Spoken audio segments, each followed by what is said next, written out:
नमस्कार, जोहार। द भारत मित्र देख रहे हैं आप। मेरा नाम अभिषेक भारती है और द भारत मित्र में हमारे साथ फिलहाल हमारी सहयोगी आरती भी जुड़ी हुई है। घाटशिला उपचुनाव की 3 तस्वीरें हम आपको दिखाएंगे। इन 3 तस्वीरों से आप समझेंगे कि घाटशिला उपचुनाव में क्या चल रहा है। तस्वीर नंबर एक जो अभी आप देख रहे हैं, ये झारखंडी कुम्हार समाज की सभा है। इस सभा में चंपाई सोरेन मौजूद रहे और बाबूलाल सोरेन मौजूद रहे। इस सभा में दावा किया गया कि कुम्हार समाज, जिसकी जनसंख्या घाटशिला विधानसभा में 40,000 है, ये एक मुश्त वोट जो है बाबूलाल सोरेन को डालेगा। इस तस्वीर को देख लिए। अब हम बयान सुनाते हैं बाबूलाल सोरेन का। इस बयान में बाबूलाल सोरेन घोषणा कर रहे हैं कि उनको विधायक बनाइए। विधानसभा में वो कुम्हार समाज के लिए एसटी की मांग करेंगे। सुन लीजिए। आशीर्वाद और वोट देके आपको जिताइए। जरूर विधानसभा, झारखंड विधानसभा में आप लोगों को एसटी दर्जा देने के लिए मैं प्रस्ताव रखूंगा। सुन लिया। तस्वीर नंबर 1। तस्वीर नंबर 2, रघुवर दास घाटशिला के उपचुनाव में उतर गए। जादूगोड़ा में उन्होंने एक रोड शो किया है, उसकी भी तस्वीर देख लीजिए। ये रघुवर दास का रोड शो है। रघुवर दास का जो अपना वोट बैंक है, मतलब साहू तेली वाला जो ओबीसी वोट बैंक है, इन्होंने दुकानों में जाकर के अपना जो जनसंपर्क है वो किया और बाबूलाल सोरेन को वोट देने की मांग की। तो मतलब ये तस्वीर नंबर 2 है। अब तीसरी तस्वीर, सबसे इंपॉर्टेंट तस्वीर। तीसरी तस्वीर में ये देखिए, ये अमित महतो है। अमित महतो जो है वो एक गांव में चुनाव प्रचार करने पहुंचे थे घाटशिला में, और वहां पर वो पूछ रहे हैं आप लोग को कुड़माली आती है? आती है तो फिर मैं कुड़माली में बात करूंगा। ये वीडियो आप देखिए। कुड़माली भाषा जानिए तोरे? कुड़माली जानिए तोरे? हाँ, अच्छा लगे सभी के मोर पार्टी लगे नमस्कार प्रणाम और घेटियानी जोहार। और आज एखन हमरे आवल आइयो तोर माझ माने आवल आइयो और सिल्ली लेक पहुँचल आइयो। तोरे रात्रिक बेला है के इस बेला माने तोरे इतना समय दे लगला है कि बड़े जिनिस है। एक मोर माई बहन एखन तो चूल्हा चौका करे समय एक लेकिन सब यहाँ पहुँचल है, बसल है, हम रखते हैं बसल है। मैं तोहरे के बहुत धन्यवाद देबो हन। देख लिया। तो ये 3 वीडियो। अब आरती देखिए, कुम्हार समाज को एसटी की डिमांड। चंपाई सोरेन ने क्लियर कर दिया कि उनको कुड़मी वोट नहीं चाहिए, मतलब कुड़मी वोट उनको नहीं मिलेंगे, ये वो जानते हैं। ठीक है, जयराम महतो उनको डैमेज करेंगे। इसीलिए उन्होंने मास्टर स्ट्रोक क्या खेला, उन्होंने शहीद रघुनाथ सिंह, क्या है कि जो चुवाड़ विद्रोह की बात आती है तो इस बात पर विवाद होता है कि रघुनाथ सिंह भूमिज थे वो या रघुनाथ महतो थे जो चुवाड़ विद्रोह में थे। दावा किया जाता है भूमिजों के द्वारा कि वो रघुनाथ सिंह भूमिज थे, जिनको कुड़मियों ने रघुनाथ महतो बना दिया। चंपाई सोरेन रघुनाथ सिंह को श्रद्धांजलि देते हैं, उनके जो वंशज है उन वंशजों से मिलते हैं। तो ये क्लियर हो जाता है कि चंपाई सोरेन इसके पैरोकार हैं कि भाई वो रघुनाथ सिंह भूमिज थे। भूमिज वोटर्स को वो अपनी तरफ करने की कोशिश करते हैं इसके तो, और कुड़मी वोटर उनसे दूर हो जाता है। अब कुड़मी वोटर जो है जेएमएम को वोट नहीं देगा, ये भी तय मान करके चली, चूंकि रेल टेका में जेएमएम की तरफ से कुछ भी नहीं था। बीजेपी को चंपाई सोरेन को तो वोट नहीं देगा, लेकिन अमित महतो जो है वो अभी कुड़माली में जाकर के बात कर रहे हैं, वो कुड़मी वोटर्स को फोकस कर रहे हैं। अब घाटशिला के उपचुनाव में 3 तस्वीरें बहुत कुछ कहती है।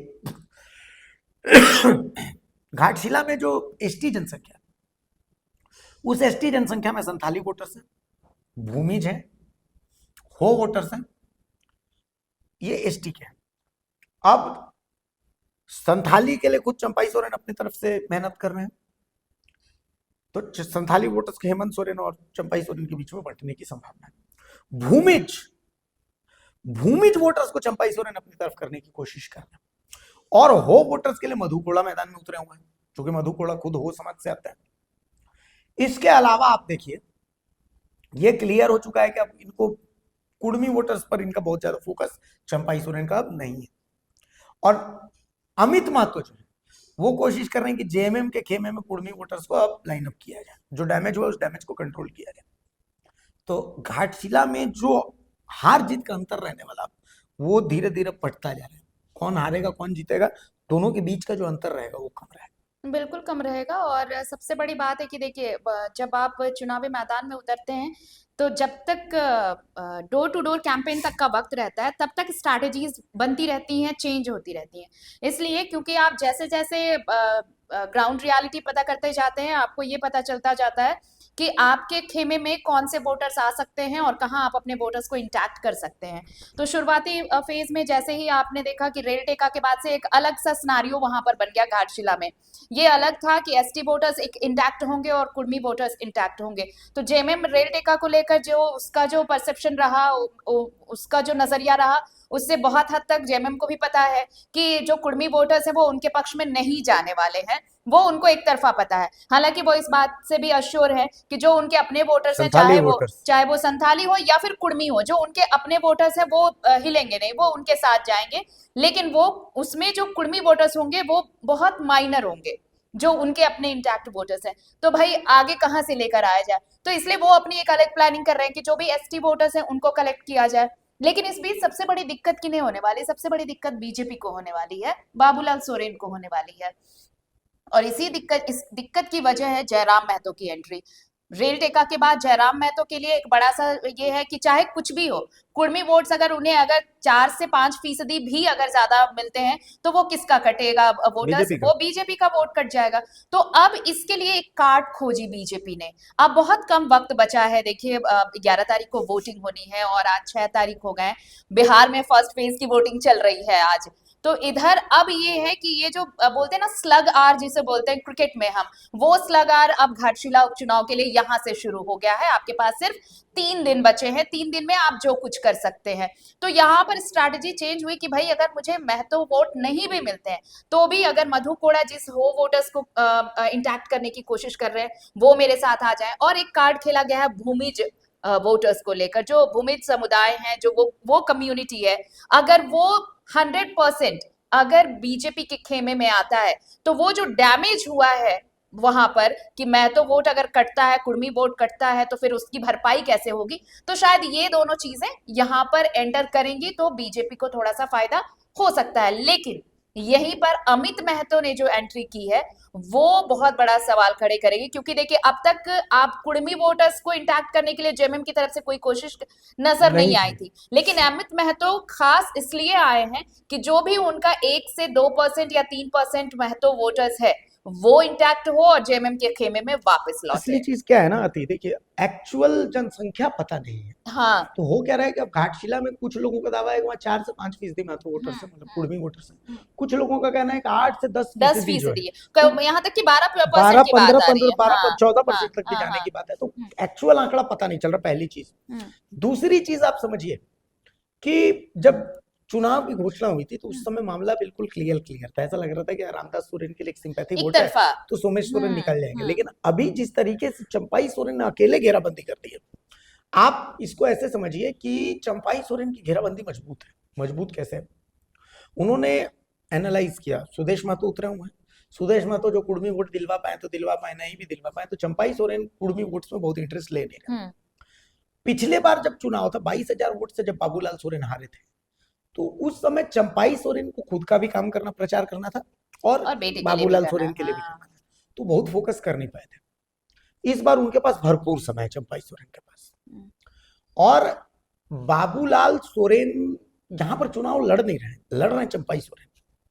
आप इसको ऐसे समझिए, चंपाई सोरेन की रणनीति को आप समझिए कि बाबूलाल सोरेन से वो घोषणा करवाते हैं कि मुझे विधानसभा पहुंचने दीजिए, मैं आवाज उठाऊंगा कुम्हार वोटर्स के लिए, एसटी के लिए। तो ये काट है कुर्मी के एसटी की। हाँ, वही कुर्मी के एसटी की जो काट है वो कुम्हार वोटर्स के लिए एसटी की मांग। क्योंकि कुम्हार वोटर्स वहां पर तो कहा जा रहा है कि 40,000 है, ठीक है हम मानते हैं 40,000 नहीं होंगे, 10,000 वोटर, लेकिन ये 10,000 वोटर अगर एक मुश्त किसी को पड़ता है तो ये बहुत बड़ा इंपैक्ट डालता है। रघुवर दास का जो इंपैक्ट है वो इंपैक्ट अब तक क्या था कि रघुवर दास एसटी में तो निगेटिव इंपैक्ट डालेंगे, लेकिन जादूगोड़ा में जो ओबीसी समाज है, जो तेली साहू समाज है, जो दुकानदार, रघुवर दास जिनको अब तक छुआ भी नहीं गया है दोनों तरफ से, तो रघुवर दास को वहां पर उतारा गया, वहां पर कि वो बीजेपी का परंपरागत वोटर। अच्छा देखिए, ओबीसी वोटर्स वहां पे एक बहुत बड़ा रोल प्ले कर सकते हैं, क्योंकि ना तो जेएमएम की तरफ से, ना ही बीजेपी की तरफ से, ना ही जेएलकेएम की तरफ से आप देखिए कि सबसे ज्यादा अगर इग्नोर किसी वोटर्स को किया गया है तो वो ये कम्युनिटी है, ओबीसी को छुआ ही नहीं गया है। लेकिन अब जैसे ही रघुवर दास की एंट्री हुई है तो ये खेमा थोड़ा सा खुद को अगर पोलराइज करे तो फिर वहां पर फायदा बीजेपी को ये ओबीसी हम बात कर रहे हैं, जो मतलब महतो वोटर्स के इतर, जो बिल्कुल महतो वोटर्स के इतर, वो महतो वोटर्स तो आप अभी इस कम्युनिटी को बिल्कुल अलग रखिए, तेली को रख लीजिए, साहू को रख लीजिए, ये जो वोटर्स हैं ये भी अगर एक साथ आते हैं। हाँ, तो चंपाई की रणनीतिक गोलबंदी आप समझिए, वो मान करके चल रहे हैं कि संथाल समाज का वोट बटेगा, जेएमएम को ज्यादा जाएगा, उनको कम कम मिलेगा। जाएगा, तो ऐसी स्थिति में बाकी जो वोटर्स हैं वो उन्हें लाया जाए। वो उस पर फोकस कर रहे हैं, जो उनका स्ट्रांग पॉइंट है वो उस पर फोकस ना कर करके, और जो उनका कमजोर पॉइंट हो उस सकता है पे वो फोकस उस पर फोकस कर रहे हैं। हाँ, ये फोकस क्योंकि जयराम महतो का स्ट्रांग पॉइंट महतो वोटर्स हैं, तो उस पर फोकस नहीं कर रहे हैं।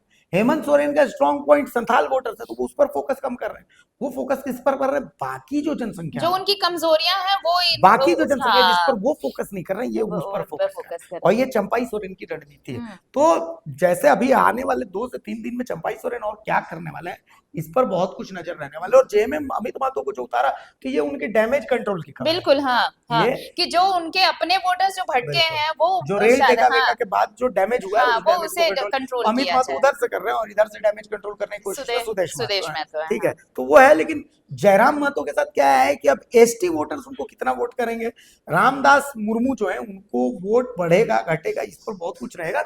लेकिन चंपाई सोरेन की जो रणनीति है, जो पिछले 2 दिनों में उन्होंने रणनीति अपनाई है और बहुत आक्रामक चुनाव प्रचार जो कर रहे हैं, तो इसका असर इसका असर देखिए। और अब ऐसा लगता है कि अब ये क्लीन स्वीप नहीं होने नहीं। वाला है ये चुनाव। अब कम से कम एक फाइट तो जरूर है। फाइट मिलेगी, और ये नेक टू नेक फाइट कहीं ऐसा एकदम। ना हो जाए कि नेक टू नेक फाइट हो, बिल्कुल। क्योंकि जो स्ट्रैटेजीज अब चेंज हुई हैं बीजेपी की तरफ से, और बीजेपी मैं ना कहूं सीधे सीधे चंपाई सोरेन कहूं तो ज्यादा बेहतर होगा, क्योंकि देखिए यहाँ पर चुनाव कोई और नहीं, सिर्फ और सिर्फ चंपाई सोरेन लड़ रहे हैं। अब कुछ चेहरे नजर आने लगे हैं, तो ये भी उन्हीं की स्ट्रैटेजी का एक हिस्सा है। तो अब ये कहना बिल्कुल गलत होगा कि क्लीन स्वीप करने वाला है जेएमएम वहां से, नहीं। अब एक तगड़ा मुकाबला वहां पर देखने को जरूर मिलेगा और नेक टू नेक फाइट होने वाली है। तो ये, और अगर हार जीत का अंतर भी रहेगा तो ये आपको बहुत माइनर दिखने वाला है, जो अब चाहे चीजें जो भी नजर जीते, आ रहे जो भी हैं। हारे। हाँ, वो अंतर बहुत माइनर रहेगा, बहुत कम रहने वाला है, ये यही बात। लगता है अब तक। हाँ, जो अनुमान अभी तक अनुमान है। बाकी अभी तो 2 दिन बाकी है, 2 दिन 3 दिन में भी बहुत हाँ। कुछ होना है, तो देखते जाइए आगे होता है क्या। नमस्कार। जो है जो है